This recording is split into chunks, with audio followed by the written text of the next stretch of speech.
I bet you're sick and tired. You're sick and tired of everybody commenting about this Trump and Musk thing. And you're sick and tired of all these ridiculous, stupid analyses and people telling you what it means. Well, one more is not going to kill you. It's bigger than that. I'm going to throw something else into the mix, too, to help you understand this, help you triangulate your feelings. You see, right now, we're in a nation we're already stretched thin. We're stretched thin. We're being pulled apart by these cultural fault lines, these tectonic plates, if you will. But there's two headline-making developments that have blown up simultaneously. And at first, they may not seem like they're connected, but oh my God. Both of them illustrate this new kind of a kinetic volatility that's happening on the American political and social battlefields. One involves a fiery public feud between conservative activist Riley Gaines and Olympic legend, she might have been a legend, Simone Biles, who just threw away all of her post-Olympic endorsement career, ignited yet again over the explosive issue of transgender athletes in women's sports, and nobody in America, nobody thinks men should be competing against women. I don't know what the hell she's even. Why are we still even talking about this?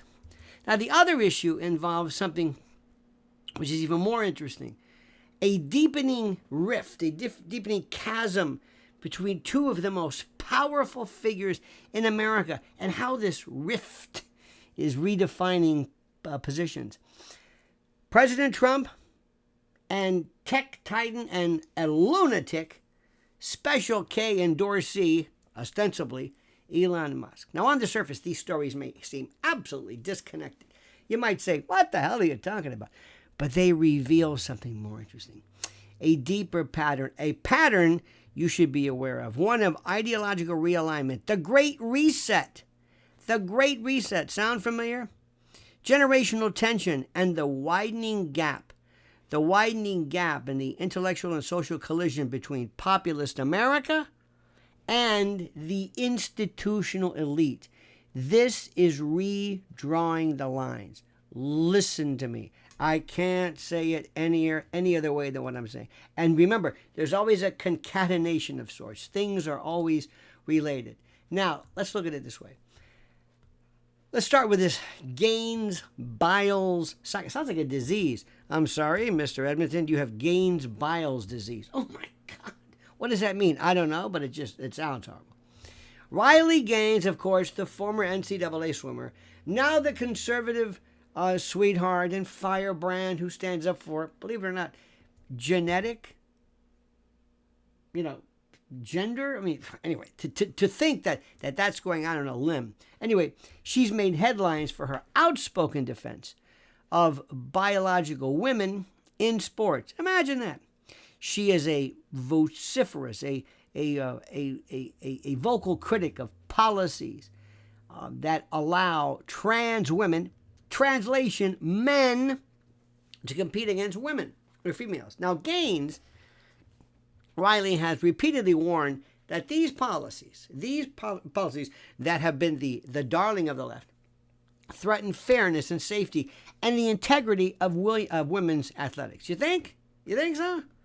Now, Simone Biles, one of the most decorated gymnasts in history, for some reason, maybe because they paid her a couple of mil to open her yap, decided to enter the fray and recently expressed support for trans athlete Marissa Rothenberger. Who the hell is that? Anyway, a man whose inclusion in a women's gymnastics invitational prompted sharp criticism from conservative voices.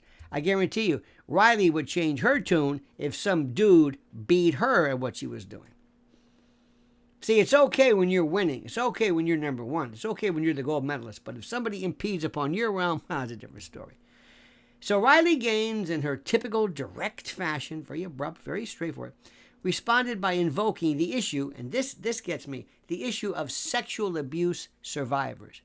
Pointedly pointedly including Biles herself, who has spoken in the past about her own particular horrible experience with that sick predator, that former gymnastics doctor, Larry Nassar. Okay, remember that one? So they said, wait a minute, you can't bring that up. You think it would somehow inspire and invoke sympathy on her part. Well, no. Now, the move drew swift condemnation. Simone Biles labeled Riley Gaines' remark as truly sick. That's sick?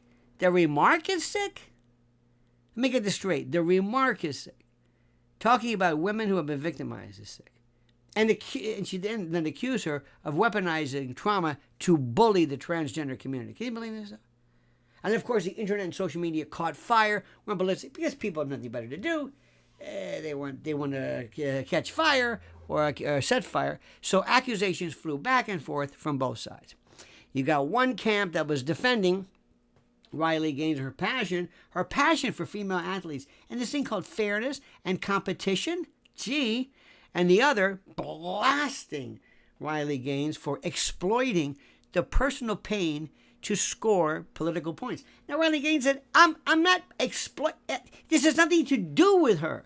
I'm talking about women who are victimized. Just because you happen to share a particular, one would think, empathy or identification with these people, you never know. So anyway, here's the thing.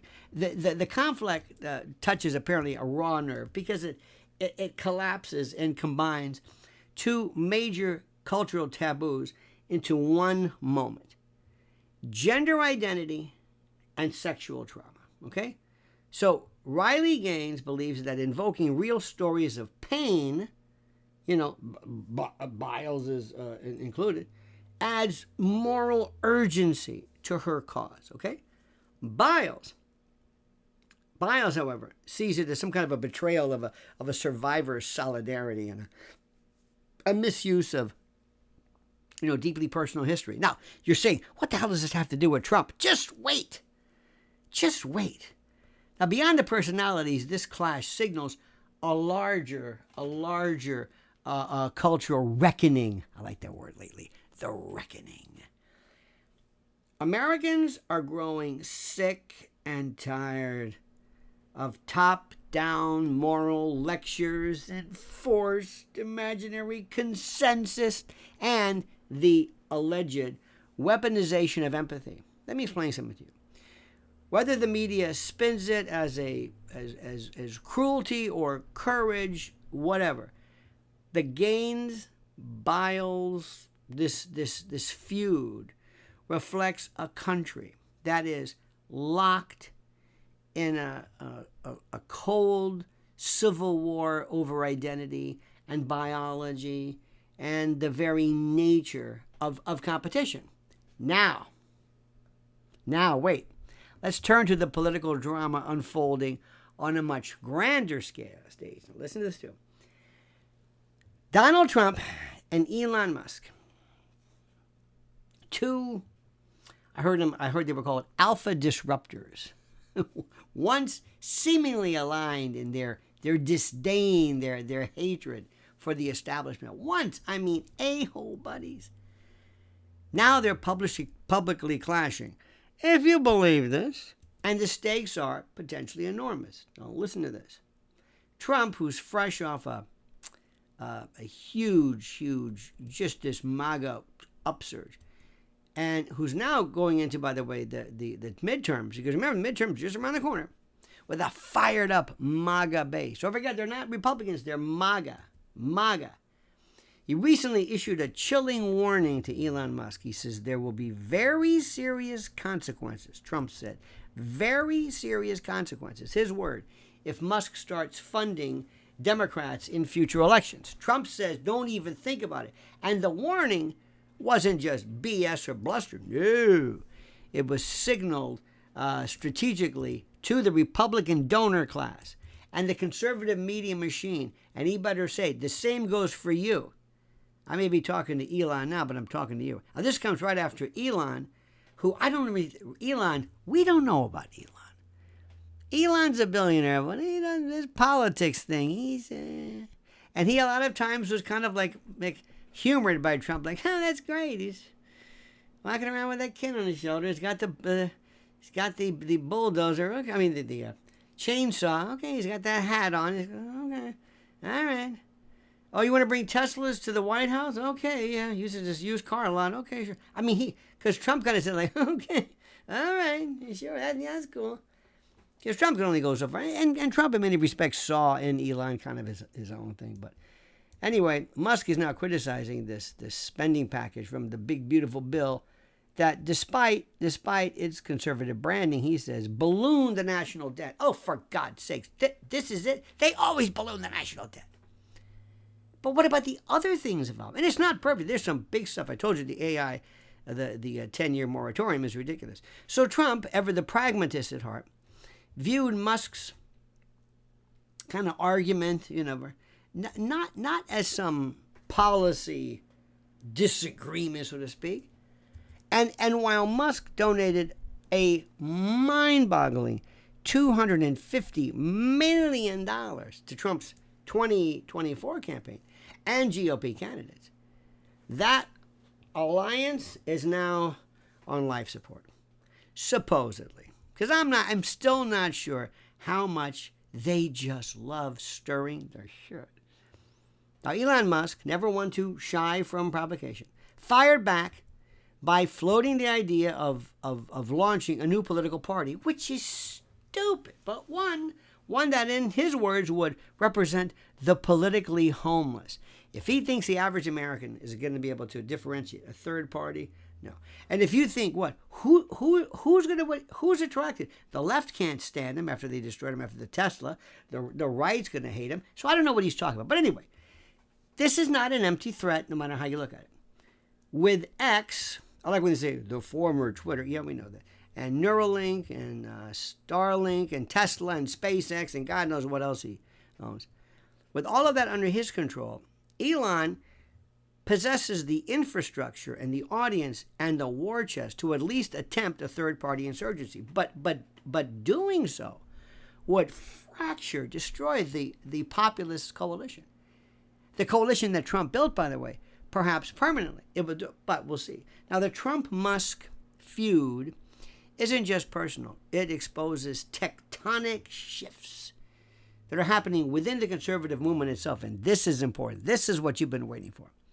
You see, Trump's base is nationalist, populist, anti-globalist, and very weary of technocratic, big tech, Silicon Valley,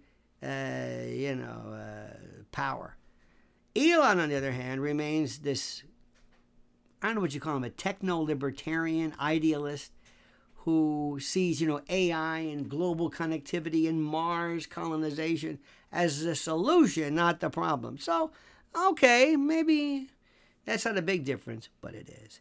Now, in 2016, they shared enemies. Remember that? The corrupt uniparty, legacy media, bloated government bureaucracy. They were asshole buddies in 2016. But in 2024 and beyond, they might find themselves on opposing sides of what the conservative coalition even is. Now, is it the America First movement of working class patriots, religious conservatives, and war skeptical populists like me? Or is it the innovation class? Those who believe the system is broken but can be disrupted with and maybe reconnected with software and crypto and AI overlords or whatever. I don't know. I don't even know if even if we've really defined adequately enough the breadth of Elon's worldview. But Elon represents a very different future than Trump. One that's grounded in nationalism and traditional values. The other in technocracy and transhumanism dreams. Remember, is he really against this Peter Thiel and Palantir? Is he? They tell us he is. Now, both of these people speak to different facets of American disconnect. But only one can dominate the direction of the right. Okay? This is important. Now, the implications of this are huge. If Musk follows through and builds a third party, he'll split not just donors, but minds. Think about this, the Great Reset. Trump's core supporters, moi, are loyal to a fault. But young libertarian types, disaffected independents, and even some Silicon Valley refugees may find Musk's vision of the future more compelling, especially if he cloaks it in freedom tech and opposition to censorship. But yet, here's the danger. This is what's important. Elon Musk's political instincts are uneven, to be fair, and his loyalty to American traditions, free speech, sovereignty, religion, family, is conditional at best. Trump, for all his flaws, speaks the language of the American soul. Elon, by contrast, speaks the language of code and bandwidth and orbital platforms, or whatever the hell his code is. Which brings us back to the broader point. America is at a crossroads, my friend. Not just politically, but spiritually. Whether it's Gaines versus Biles or Trump versus Musk, these aren't just random, X, or I keep calling it Twitter fights. They are flashpoints in a larger cultural war over who we are and what we value and whether this country has a shared future at all. Listen to me. What we are watching, what we are observing in real time is the breakdown of old alliances and the birth of strange new consortia. Conservative icons and the like are now clashing and battling with tech billionaires, and sports legends are being pulled into moral battles they never signed up for. And the American public, you and me, weary, tired of and bored and oversaturated, we're being told to pick a side. While the foundations, listen to this, while the foundations of what? Truth, fairness, and sovereignty erode beneath them. So what comes next? If Trump and Musk escalate their feud, the 2026 midterms and the 2028 election may seem an unprecedented political realignment. A new party could rise, or the Republican Party could split irreparably. The culture war, meanwhile, while only getting hotter, especially as the issues of gender and sports and all that, which will not go away, and the notion of institutional credibility, all of this continue to roil and boil. In both Gaines-Biles and Trump-Musk, in the fallout, one message rings clear. Listen, the fight is no longer left versus right. It's insider versus outsider, legacy versus disruption, human values versus post-human or transhuman ambition. And whether you cheer for, it doesn't matter, whether you cheer for Riley Gaines or Biles, or you stand with Trump or Elon, the thing you got to remember, one thing is certain. We are not going back to normal, because normal is gone. What comes next is up to us. This is bigger, and I'm going to say it again. If you're still using this Fox News world of left versus right and CPAC, and it's done. America doesn't know left and right. Doesn't know Democrat and Republican. It's different. This is the Great Reset. Pay very close attention to this, my friend. And in the meantime, ask yourself this. Why haven't you not subscribed to Lionel Nation? Why? What is the matter with you? 80% of the people, listen to what I'm saying, 80% of the people who watch my channel, they don't subscribe. What the hell is that all about? So like this. Liking this helps our numbers, which are growing exponentially thanks to you. It puts us in the HOV lane and allows our message to go out. Because I'm trying to recalibrate. I'm trying to tell people, this isn't your father's election anymore. It's not Barry Goldwater and George McGovern. That's done. It's a different time. And I put some good questions up for you. So do me a favor, my friends. Comment as you see fit.